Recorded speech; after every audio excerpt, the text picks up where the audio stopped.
Bueno, son las ideas de persecución o delirios de persecución.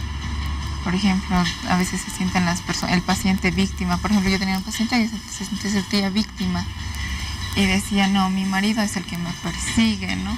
Vive en Europa y aquí a mis hijos, por ejemplo, les paga a los profesores para que ellos se aplacen, ¿no? Me viene y mi auto aparece rayado, destrozado, ¿no?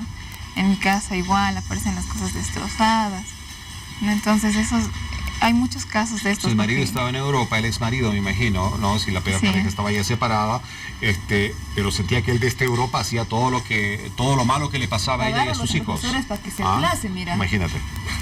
Sí, entonces son estos casos que se dan muchas veces, que a veces escuchando al paciente, ¿no? En cada sesión, tratas de encontrar el diálogo que tiene contigo y dónde parece un diálogo normal, como te dices, me hace daño, ¿no? Entonces cualquiera podría pensar, decir, ay, sí, seguramente, ¿no? Algo está pasando, pero cuando te pones a analizar el discurso del paciente, ahí te das cuenta realmente de que no hay cosas que son reales, hasta qué punto, digamos, no puede incluso dar y decir, sí, realmente, efectivamente esto ha pasado, no puede demostrarlo, ¿no? Porque no es real. ¿Y cómo enfrentó ese problema una vez que identificó ese grado de esquizofrenia? ¿Cómo le ha ido con ese paciente? Hemos trabajado primeramente de dónde estaba, digamos, lo real, porque ella creía, por ejemplo, que pagaba, cómo podría pagar el señor, cómo conoce incluso a los profesores de sus hijos para pagarlos, ¿no?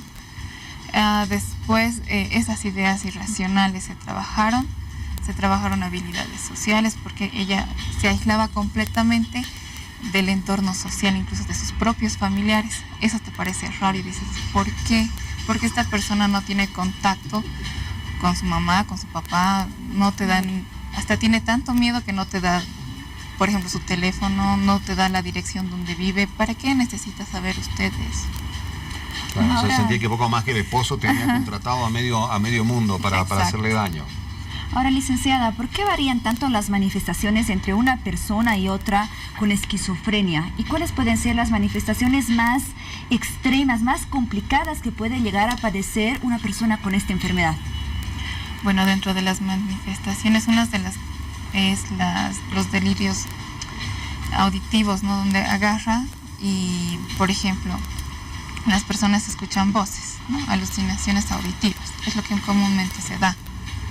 Esto cuando los pacientes a veces no diferencian, sienten que es otra voz extraña a la misma, a la propia, y dicen, mira, la persona se está riendo y no quiere que hable contigo, por ejemplo, ¿no? Entonces esas cosas llaman la atención. O, por ejemplo, estas alucinaciones táctiles, por ejemplo, que le han hecho una cirugía, que sus órganos no están dentro de él, que le cambiaron por otro. Pero ¿y dónde está la cirugía? Tendrías que tener cicatrices y no las tienen, ¿no? Entonces, esos síntomas deben llamarlos mucho la atención cuando las personas dicen, hay alguien que me habla, ¿no? Entonces, a veces decimos, estás loco, no creo. Y muchas veces hasta los mismos familiares descalifican y dicen, no, ¿qué te estará pasando? O no toman conciencia de lo que realmente el familiar está sintiendo en ese momento o lo que le está pasando. Estudios realizados sobre la esquizofrenia en el mundo establecen que las personas que tienen diferentes tipos de esquizofrenia tienen más probabilidades de morir a más temprana edad, por lo menos 20 años antes que el resto de la población. ¿Por qué? Porque les afecta obviamente la esquizofrenia en su organismo, en su salud de diferentes maneras: diabetes mellitus, hipertensión arterial, colesterol, triglicéridos altos y otra serie de complicaciones o trastornos que definitivamente los llevan hasta el suicidio. Doctor, a ver, ¿cómo es esto? La esquizofrenia, al ser una enfermedad donde, digamos, un porcentaje muy grande va a la cronicidad, ¿no? ¿Qué significa eso? De repente el paciente, el esquizofrénico, evidentemente empieza a descuidar un poco la salud, ¿no? Pero es que hay otro elemento que también es clave para estas complicaciones, para este otro tipo de enfermedades, como la diabetes, como la hipertensión arterial. De repente son pacientes que están utilizando una medicación 20, 30 años, ¿no? O mucho más. Y los antipsicóticos, muchos de ellos, digamos, producen también desequilibrios metabólicos, o sea, enfermedades metabólicas, ¿no? Casi todos los antipsicóticos, por ejemplo, estimulan el apetito. Al estimular el apetito, lógicamente el paciente come más, aumenta de peso. El aumento de peso, lógicamente, lo lleva, digamos, a mayor riesgo de diabetes y de enfermedades cardiovasculares. Entonces, hay muchos esquizofrénicos después de 20, 30 años de enfermedad que generalmente tienen este tipo de complicaciones. Pero yo creo que en el fondo también es un paciente que tampoco cuida mucho su vida y su salud, ¿no?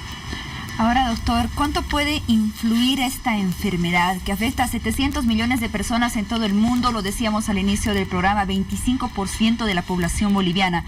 ¿Cuánto puede influir a nivel social, a nivel emocional, no solamente en la persona, sino también en los familiares de quien la padece esta enfermedad?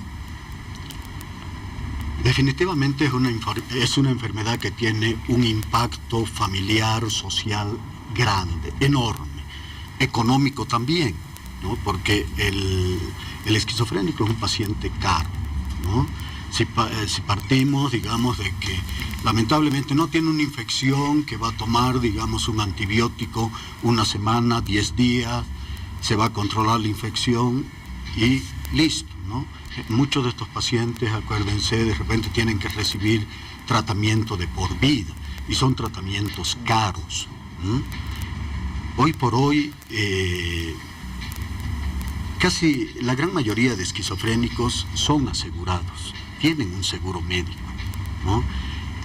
¿Qué tipo de seguro médico? Se lo declara incapacitado, ¿no? Sacan su carnet de incapacitado y de alguna manera tienen, digamos, derecho a una atención médica y muchas veces con medicamento.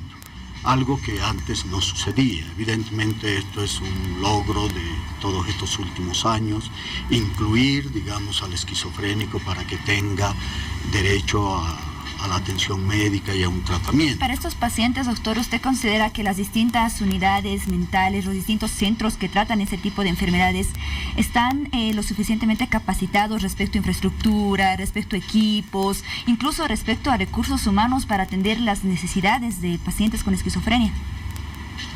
No, definitivamente no. Como todo el tema de salud en nuestro medio, ¿no? Creo que tenemos deficiencias enormes, ¿no? En el hospital donde yo trabajo tenemos capacidad para 45 camas, ¿no?